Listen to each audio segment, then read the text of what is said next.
हमें x की value find out करनी है। ये आंसर है लॉगरिथम का। तो इसमें जो पॉइंट से पहले हमारे पास नंबर हो जो भी हो वो हमारे पास कैरेक्टरिस्टिक होता है, और मेंटिसा होता है जो पॉइंट के बाद वाला पार्ट होता है 0.0065। तो अब हमने 0.0065 जो है इसको हमने एंटी लॉगरिथम टेबल में इसकी वैल्यू को देखना है। इसका तरीका ये होता है एंटी लॉगरिथम में कि जो पॉइंट के बाद फॉरन 2 डिजिट्स होते हैं चाहे उनमें जीरो भी आ जाए वो हम लेते हैं। यानी 0.00 को हम 6 के कॉलम में देखेंगे और 5 का डिफरेंस देखेंगे।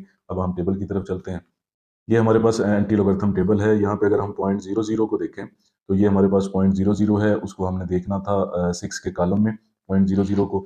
तो 0.00 को ये कॉलम है हमारे पास, 0 का, 1 का, 2 का। तो 6 के कॉलम में देखें तो 1014 हमारे पास आंसर आता है।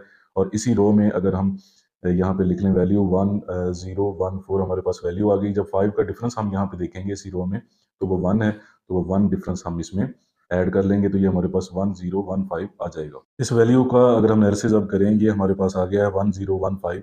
तो यहाँ पे अब हमने x की वैल्यू लिखनी है, ये वाली कि x की वैल्यू क्या हमारे पास आई है। मेथड इसका ये होता है, यहाँ पे देखें कि चूंकि हमारे पास यहाँ पे एक कैरेक्टरिस्टिक जीरो है तो अब हमें देखना है कि हमने इसमें पॉइंट कहाँ पे एडजस्ट करना है। तो कैरेक्टरिस्टिक कब जीरो होता है, जब जो पॉइंट होता है वो यहाँ पे हो कि उसकी लेफ्ट साइड पर एक नंबर हो जीरो के अलावा। तो ये यहाँ पे होना चाहिए पॉइंट, फिर उसका कैरेक्टरिस्टिक जीरो होगा। अगर कैरेक्टरिस्टिक 1 आ जाए तो फिर ये जो पॉइंट है इसको हम राइट साइड की तरफ 1 डिजिट मूव करेंगे। अगर कैरेक्टरिस्टिक 2 आ जाए तो इस पॉइंट को हम राइट साइड की तरफ 2 डिजिट मूव करेंगे। और इसी तरह अगर -1 आ जाए तो हम लेफ्ट साइड की तरफ एक डिजिट इसको ले जाएंगे, जहाँ पे पॉइंट को होना चाहिए उससे लेफ्ट साइड की तरफ। इसी तरह -2 आ जाए तो 2 डिजिट्स हम लेफ्ट साइड की तरफ जाएंगे। लेकिन अगर कैरेक्टरिस्टिक 0 आ जाए तो ये उसकी जगह है कि उसकी लेफ्ट साइड पर एक नंबर हो 0 के अलावा। तो यहाँ पे हमारे पास ये आंसर आ जाएगा 1015।